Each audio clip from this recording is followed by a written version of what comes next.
오늘 봉독한 이 말씀 가지고 예수님이 기억해 주시는 사람, 이런 제목으로 함께 은혜를 받고자 합니다. 우리 예수님께서 마지막 사역을 위해서 예루살렘으로 올라가십니다. 그 예루살렘을 조금 남겨둔 그 가까운 마을이 베다니라고 하는 마을입니다. 우리 예수님은 항상 이 베다니 마을을 찾아가십니다. 친구 나사로가 있기 때문이기도 하고, 이 가난한 사람들이, 도시에서 밀려난 가난한 사람들이 사는 마을이 베다니 마을입니다.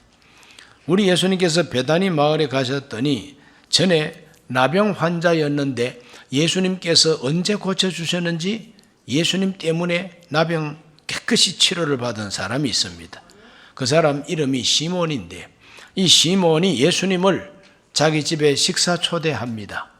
그래서 감사합니다 하고 식사 초대를 해서 대접하는 그 자리에 한 여자가 나타납니다.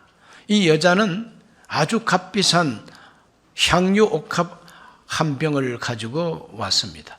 그리고 그 옥합을 깨뜨려 가지고 예수님 머리에다가 그 비싼 향유를 다 부어 드립니다. 집안에 향유 향기가 가득하지요.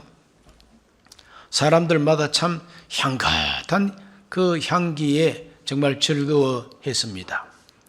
사람들이 이렇게 즐거워하는데 어떤 사람들은 몹시 그것을 못마땅하게 생각하는 분들이 있었어요.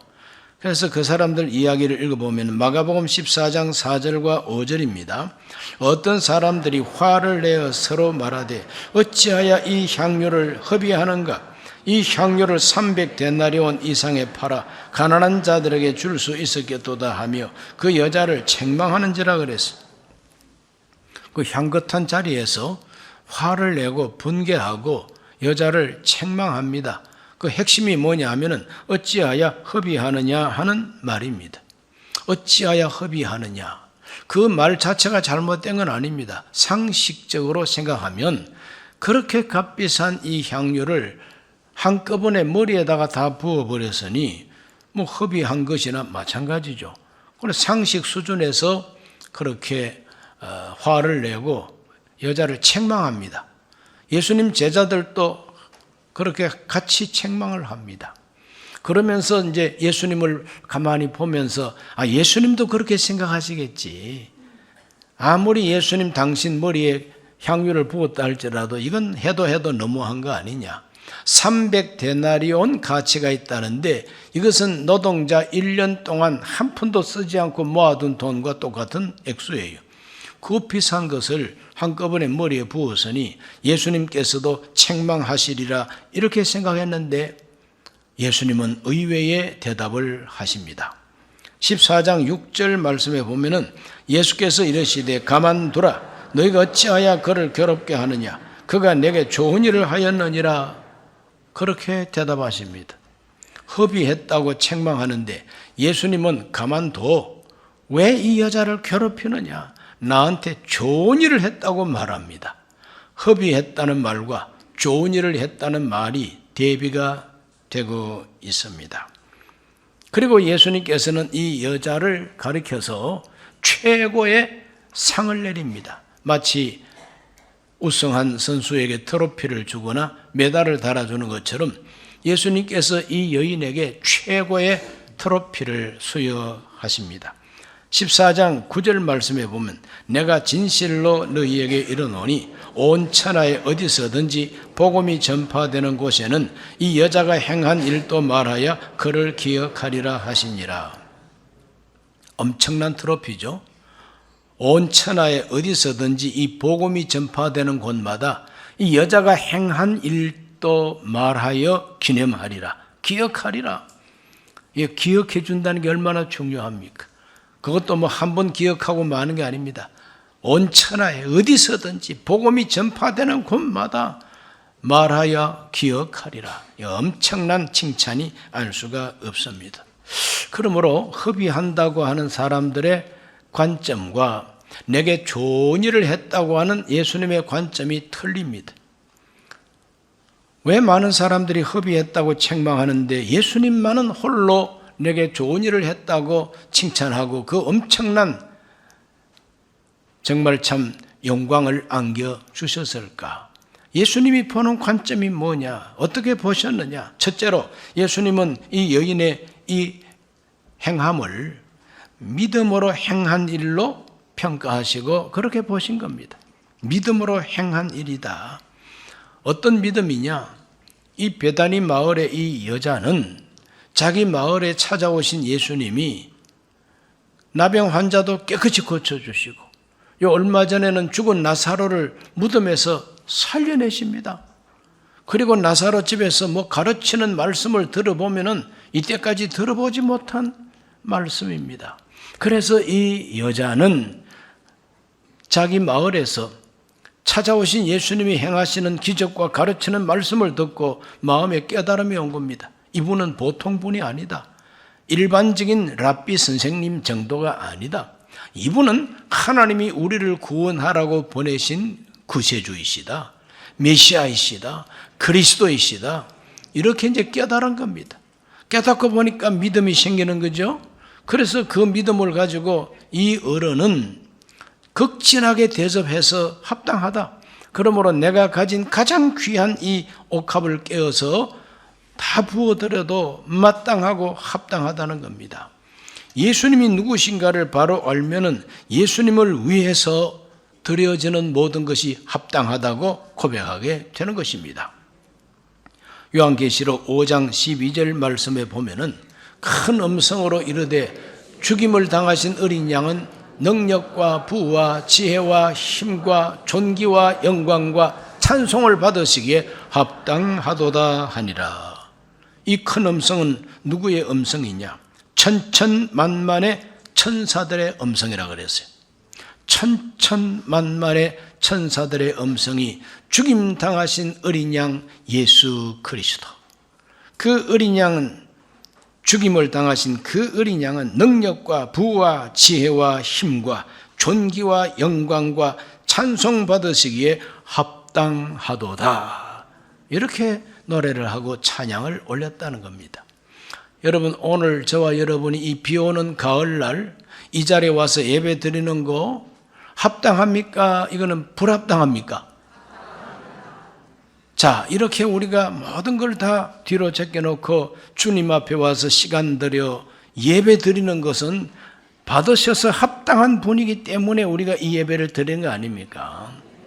그러므로 합당하도다 하는 이 고백입니다. 바로 이 여인은 예수님이야말로 내 옥합을 받아 합당하십니다. 아무리 귀한 것이라도 아낌없이 드리는 것입니다. 이것이 바로 믿음으로 행한 일이라 이 말이죠. 오늘 저와 여러분 모두가 예수님이 누구신지, 그 예수님이 나를 위해서 무엇을 하셨는지 여기에 대한 깨달음과 믿음이 마음속에서 생겨나가지고 예수 그리스도 앞에 모든 것을 드리면서 합당하십니다. 합당하십니다. 예배를 받아 합당하십니다. 찬송을 받아 합당하십니다. 내 예물을 받으셔도 합당하신 분입니다. 내 시간을 받아도 합당하신 분입니다. 심지어는 내 목숨까지 바쳐도 합당하신 분이라고 하는 이 믿음의 행위, 믿음으로 행하는 이와 같은 저와 여러분 되시기를 주의 이름으로 축원합니다. 예수님은 바로 이 여자의 행하는 것을 믿음으로 보신 것입니다. 두 번째로 예수님은 감사함으로 행한 일로 보셨습니다. 이 여자가 나한테 옥합을 깨어 바치는 것은 감사함이 많기 때문이다. 나에게 감사함이 넘치기 때문이다. 그렇게 보시는 것입니다. 이 여자는 성서학자들의 말에 의하면 그 나병 환자였다가 치료받은 그 시몬의 부인이라고 해석하기도 하고, 나병 환자였던 시몬의 여동생이었다고도 해석을 합니다. 그러나 요한복음을 읽어보면 바로 이 여자는 마리아였다고 말합니다. 오빠를 살려주지 않았습니까? 그렇기 때문에 오빠 없는 참 비극적인 인생을 살아야 하는데, 어머니 아버지도 일찍이 돌아가시고 정말 참 믿을 수 있는 가정의 호주가 오빠가 돼 있었는데, 오빠까지 죽었으니 희망이 무너지는 것이죠.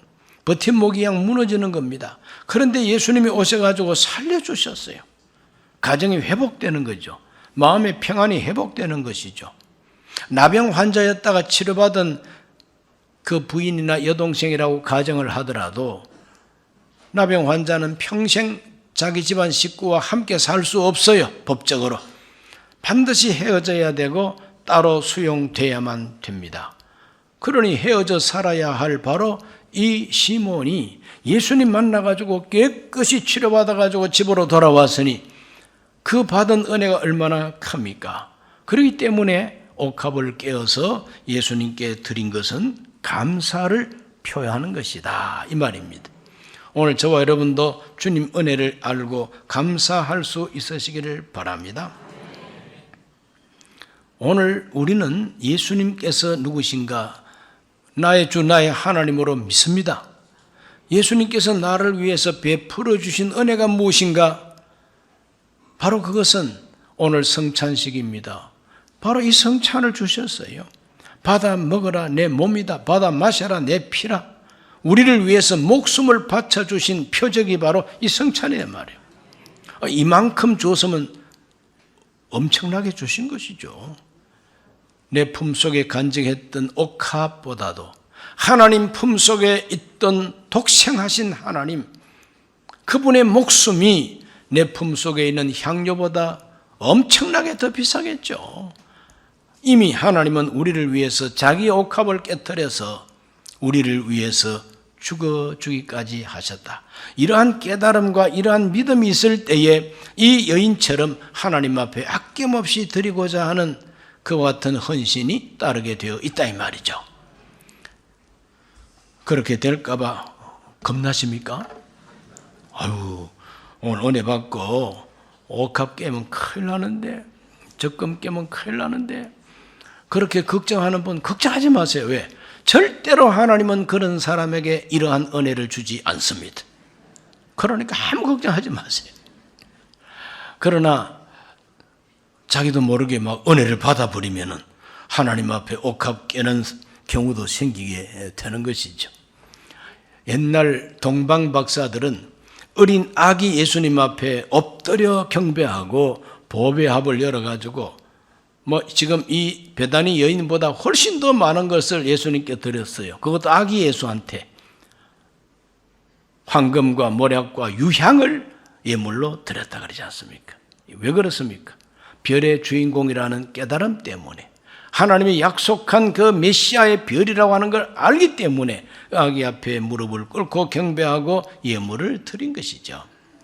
오늘 저와 여러분에게 이와 같은 믿음, 이와 같은 감사에 대한, 은혜에 대한 감사함, 이것이 넘치기를 예수 이름으로 축원합니다.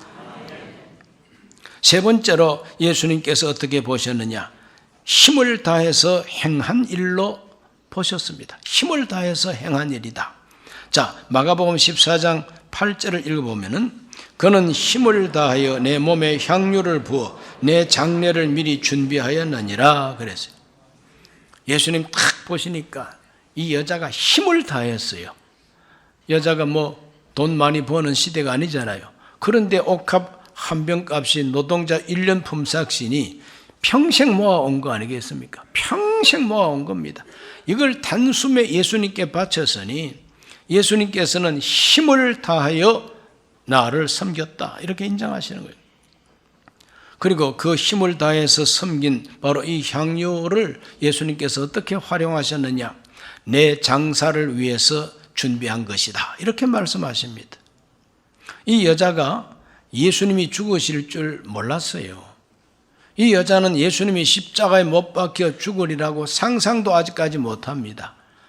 하나님이 보낸 그리스도라고 믿기 때문에 그렇게 드린 것에 불과합니다. 그러나 우리 예수님은 최선을 다해서, 힘을 다해서 주님께 부어드린 그 향유를 예수님은 최고의 것으로 높여주셨단 말이죠. 내 장례를 위해서 미리 준비한 것으로 예수님께서 인정해 주시는 것입니다. 우리 예수님은, 우리 하나님은 참 좋으신 하나님, 저와 여러분이 적은 것을 드려도 하나님은 그걸 귀하게 받으시고 귀하게 높여주시면 오늘 우리에게는 복이 되는 것이죠. 한 어린아이가 보리떡 5개, 물고기 2마리를 예수님 앞에 내놓았습니다. 참 보잘것없는 겁니다. 그러나 예수님은 그 보잘것없는 보리떡 5개 물고기 2마리를 높이 드시고 하나님께 감사했다 그랬어요. 그러고 나니까 바로 거기에서부터 막 떡이 쏟아지고 물고기가 쏟아지고 남자만 5,000명 먹고도 12바구니에 거두었다고 성경이 말하고 있지 않습니까? 적은 것을 드려도 우리 예수님께서 귀하게 축사하시면 엄청난 열매가 맺히게 되는 것입니다. 옛날에 다윗은 아직까지 왕이 되지 못했을 때 아둘람 동굴에 피신해 있을 때에 자기 고향 베들레헴이 블레셋에게 빼앗겼다는 소식을 듣고 안타까워하면서 베들레헴 성문 곁에 우물물이 있는데 참 그 물을 내가 마시고 싶다. 누가 나로 마시게 할꼬? 탄식할 때에 용사 3사람이 그 말을 듣고 목숨 걸고 뛰쳐들어가 가지고 베들레헴 성문 곁 우물물을 길어왔어요. 막 피가 낭자합니다. 그래도 물 길러 왔습니다. 그럴 때 다윗이 그 물을 탁 받아가지고는 한 방울도 마시지 아니하고 땅에다가 다 부었습니다. 오해하는 사람들은 왜 허비합니까? 왕이여, 그 물은 물이 아니라 피입니다. 용사들의 그 피를 그렇게 땅바닥에 부어 버릴 수 있습니까? 이렇게 오해할 수 있어요. 그러나 다윗은 이렇게 말합니다. 그렇기 때문에 내가 마실 수 없고, 그렇기 때문에 이걸 하나님께 부어 드려야 된다는 거예요. 땅에 부은 것은 허비한 것이 아니라 하나님께 부어 드린 것이 됩니다.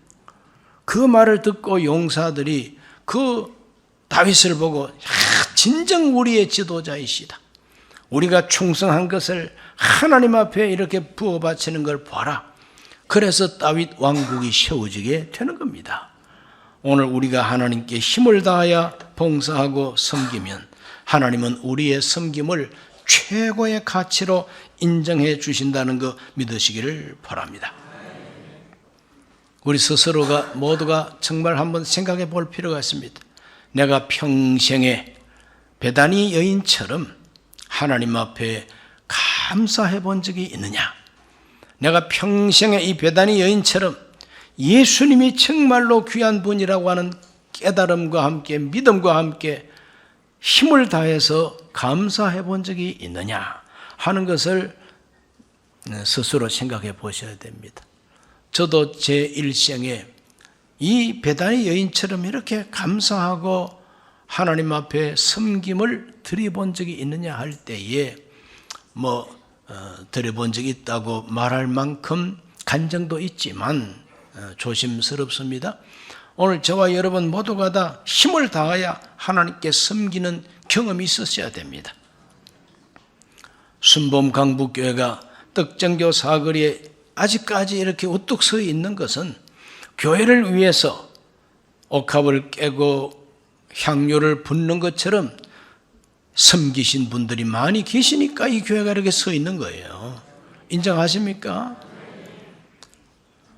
1995년 한 해 동안 제가 강북교회 지성전 담임으로 사역한 적이 있습니다. 그때 가을이 되어 올 때에 우리 성도들에게 먼 곳에서 오는 우리 성도들 교구 버스도 못 가는 곳인데 거기에 성도들을 모시고 오기 위해서 버스 한 대 구입합시다 광고했더니 참 열심히 헌금하셔가지고 새 버스 저는 타보지도 못하고 갔지만은 구입을 했습니다. 우리 성도님들 참 열심히십니다. 우리 강북 성도님들처럼 또 열심히 하나님을 섬긴 성도들도 드뭅니다. 열심히 헌금해가지고 갈매동에다가 5,000평 땅도 샀지 않습니까? 그 5,000평 땅 여의도에다가 주고 그 대신에 이 건물을 이렇게 절반 구입해 준 것이 강북교회입니다. 그러므로 우리 순봉 강북교회는 여의도 우리 모 교회에서 몽땅 해준 거 없어요. 성도들이 다 헌금한 거, 그것이 바로 오늘 이와 같은 성전이 된 겁니다. 자부심 가져도 됩니다. 지나간 15년 동안 제가 이곳에 있으면서 우리 성도님들 이 KT를 갖다가 내보내고 절반을 다시 우리가 구매를 하고 리모델링 공사를 해가지고 이렇게 반듯하고 아름답게 성전을 단장하기까지 얼마나 많은 분들이 그 먼지를 마셔가며 봉사했습니까? 11조금을 꾸준히 드리고 건축금을 드리고 이렇게 해서 교회를 일구어 왔습니다. 세계 선교를 위해서 우물을 파고 예배당을 지어 드리고 이런 걸 위해서 정말 참 이 여인이 모은 것과 같은 이러한 옥합을 깨뜨려서 주를 섬긴 분들도 많이 계십니다. 이 모든 헌신과 이 모든 섬김이 하나님을 기쁘시게 하는 것이고 우리 예수님은 이와 같이 섬기는 분들을 잊어버리지 않습니다. 기억하십니다. 저는 담임 목사로서 주여 기억해 주소서. 제가 목회하는 동안에 이렇게 주를 섬긴 분들을 잊어버리지 마시고 기억해 주옵소서. 그것이 저의 기도 제목이기도 합니다. 성전 리모델링 공사를 하고 할 때 제가 신경을 좀 쓰면서 날마다 좀 나와서 다니면서 과로가 됐는지 이 왼쪽 귀가 말이죠. 오른쪽 귀보다도 절반 이상 안 들려요. 지금도 안 들립니다. 그러나 바깥으로 볼 때는 멀쩡하게 생겼잖아요. 그러나 보는 속으로는 골병이 들어있어요. 그러나 주의 성전을 리모델링하는 공사를 위해서 뭐 이렇게 상처가 나더라도 상관이 없습니다. 하나님 앞에 우리 모두는 어떤 모양으로든지 주를 섬기고 하나님 앞에 충성하되 이 여인처럼 힘을 다해서 해야 됩니다. 힘을 다하시기를 주 이름으로 축원합니다. 반드시 주 하나님은 기억해 주실 줄로 믿습니다. 일평생 우리가 신앙생활하면서 예수 그리스도가 누구신가를 바로 발견해야 됩니다. 그분에 대한 믿음을 바로 고백해야 됩니다. 또 그분이 내게 주신 은혜가 무엇인가를 깨달으셔야 돼요. 내가 은혜 받았구나. 내가 정말 하나님께 복을 받았구나. 이거 깨달아야 돼요. 그것 때문에 하나님 앞에 무엇을 드려서 내가 보답하오리까 하는 마음으로 우리는 옥합을 깰 수 있어야 된다는 겁니다. 힘을 다해야 된다는 겁니다. 최선을 다해서 섬기는 섬김이 있어야 이게 바로 정상적인 그리스도인이라 할 수가 있겠습니다. 순범 강북교회 모든 교우들은 다 우리 예수님께서 기억하리라 주님이 기억해 주시는 분들이 되기를 예수님 이름으로 축복합니다. 주의 이름으로 축원합니다. 기도합니다. 살아계신 아버지 하나님, 오늘 하나님 앞에 나와 베다니 촌의 한 여인의 이야기를 통해서 우리 자신을 살펴봅니다. 우리 예수님이 어떤 분인가를 크게 깨닫고 믿음으로 주님 앞에 옥합을 깨어서 향유를 부어드린 이 여인의 이야기, 힘을 다해서 주를 섬긴 이야기, 오늘 우리 모두가 이 여인의 모습을 담게 하여 주시옵소서. 예수님이 누구신가를 바로 깨닫게 하여 주시고 그 예수님이 나에게 가져다 주신 은혜가 무엇인가를 알게 하여 주옵소서. 마리아는 오빠를 살려주신 예수님의 은혜, 또 어떤 여인은 집안에 나병 환자를 치료해 주신 주의 은혜 깨닫고 감사했습니다. 우리 모두가 감사하는 성도들이 되게 해 주시옵소서. 예수님 이름으로 기도하옵나이다. 아멘. 잠시 고개를 숙입니다. 오늘 처음 교회에 나오신 분이 계시면 조용히 그 자리에 일어나셔서 이 기도를 함께 하시고 예수님을 영접하시기를 바랍니다. 영상으로 이 메시지를 청취하는 분 가운데서도 예수 영접하기를 원하시면 조용히 이 기도를 따르시기를 바랍니다. 하나님 아버지, 저는 죄인입니다. 어디에서 와서 왜 살며 어디로 가는지 알지 못하고 죄 가운데 살았습니다. 저의 죄를 위하여 십자가에서 죽으시고 부활하신 예수님을 제 구주로 모셔드립니다. 저는 하나님 자녀가 되었습니다. 지금부터 영원토록 주님과 함께 살겠습니다. 예수님 이름으로 기도드립니다. 아멘.